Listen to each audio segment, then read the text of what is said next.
Para cambiar de tema y volvemos a hablar de las reacciones que se han dado en los últimos días en cuanto al decreto de emergencia económica nacional. Usted nos va a entregar información a Karen Mejía. ¿Qué más se ha conocido en los últimos días o en las últimas horas?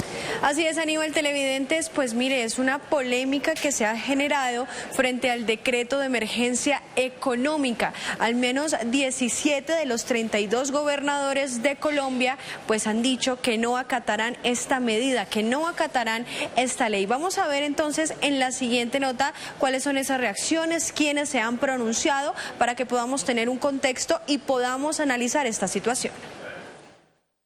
El gobernador de Antioquia, Andrés Julián Rendón, anunció que el departamento no aplicará el decreto de emergencia económica expedido por el gobierno nacional, que pretende adoptar medidas tributarias para enfrentar un déficit fiscal de 11,1 billones y reducir el costo de la deuda pública. Y aquí nosotros vamos a exponer ante los demás colegas que la gobernación de Antioquia encontró un camino, que no es otro distinto a la misma Constitución del 91. La que en su artículo 4 define la posibilidad que cualquier autoridad administrativa, judicial, pueda aplicar la excepción de inconstitucionalidad cuando exista una norma. Por su parte, las gobernadoras del Valle del Cauca, Tolima y Cesar se manifestaron ante la situación. No somos los gobernadores del país un mal ejemplo para el pueblo colombiano, por el contrario, hemos sido unos grandes valientes que durante 2 años nos ha tocado casi que cabalgar solos y asumir de frente los problemas locales de cada uno de nuestros territorios.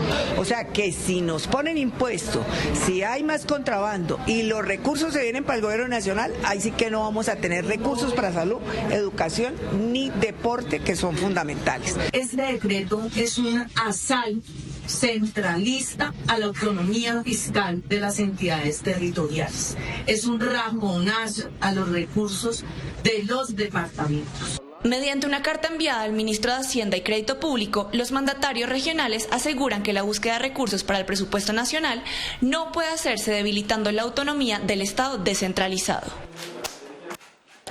Lo que piden entonces los gobernadores es que se suspenda este decreto mediante el cual se da la emergencia económica, una decisión, una solicitud a la que se ha sumado Asocapitales, y por eso a esta hora de la mañana saludamos a Nicolás Otero, director jurídico de Asocapitales. Nicolás, bienvenido a Arriba Bogotá.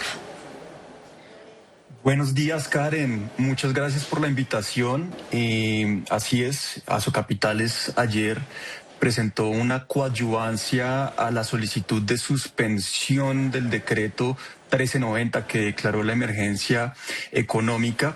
Esa solicitud la presentó el señor alcalde Federico Gutiérrez, ante la Corte Constitucional, y Asocapitales, en efecto, como bien decías hace un momento, ha coadyuvado esa petición.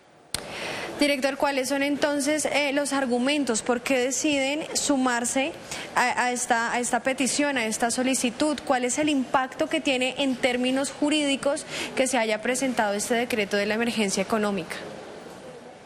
No, mira, Karen, el tema es muy claro. El artículo 215 de la Constitución establece cuáles son los requisitos y las condiciones que deben acreditarse y cumplirse y respetarse para la declaración del estado de emergencia.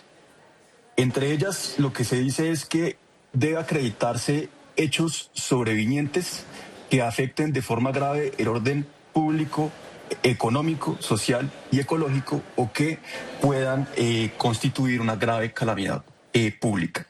En ese sentido, hay que analizar y verificar cada uno de los considerandos del decreto 1390, entre los que no vas a encontrar en realidad ninguna explicación de por qué hay hechos sobrevinientes, sino más bien asuntos, hechos o situaciones estructurales del Estado colombiano que incluso podría decirse que fueron causados por el mismo gobierno, como el caso más evidente, el tema de la ley de financiamiento, encontrándonos con un grave déficit fiscal, con una desfinanciación del presupuesto general de la nación.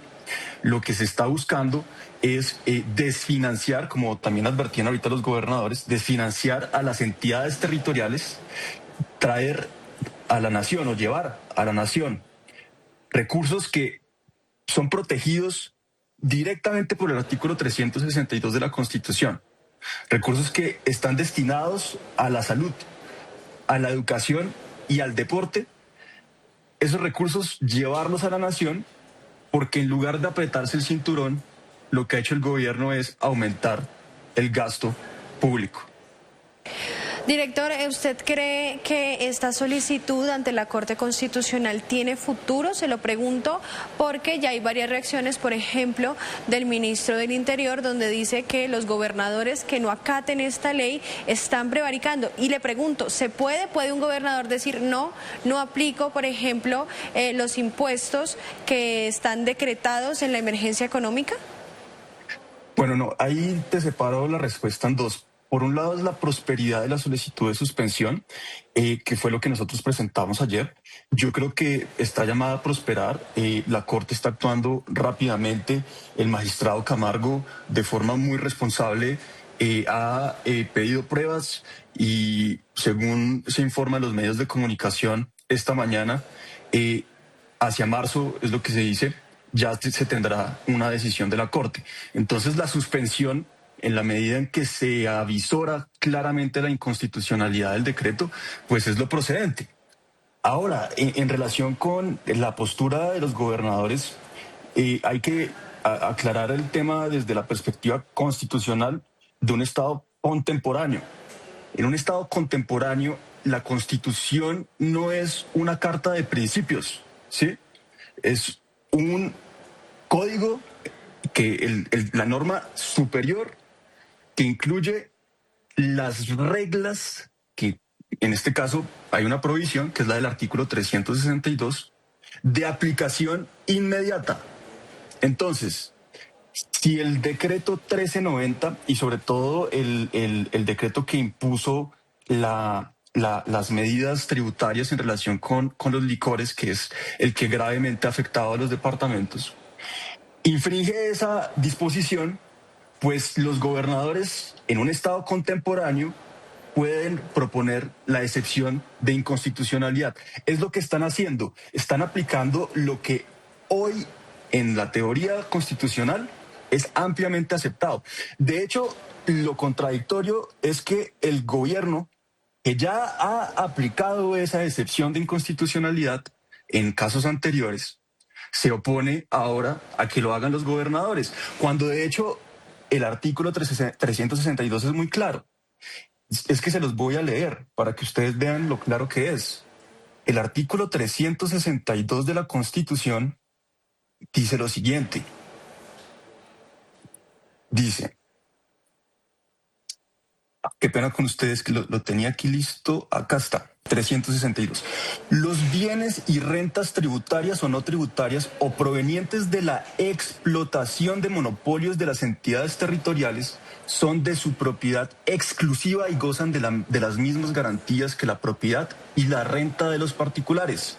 Los impuestos departamentales y municipales gozan de protección constitucional y, en consecuencia, la ley no podrá trasladarlos a la nación, salvo temporalmente en caso de guerra exterior. Este decreto 1390 no declara guerra exterior. Nosotros no nos encontramos en guerra exterior. Por consiguiente, de una lectura exegética, clara, diáfana de ese artículo 362, pues es evidente que hubo una violación directa de la Constitución. Y además con grave afectación, porque si se comienza a hacer el pago y a hacer las transferencias a la nación, ¿quién le va a devolver esos recursos a los departamentos?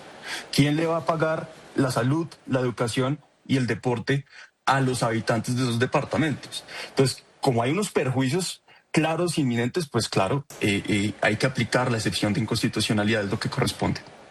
Perfecto, director, muchísimas gracias por acompañarnos en este espacio aquí en Arriba Bogotá.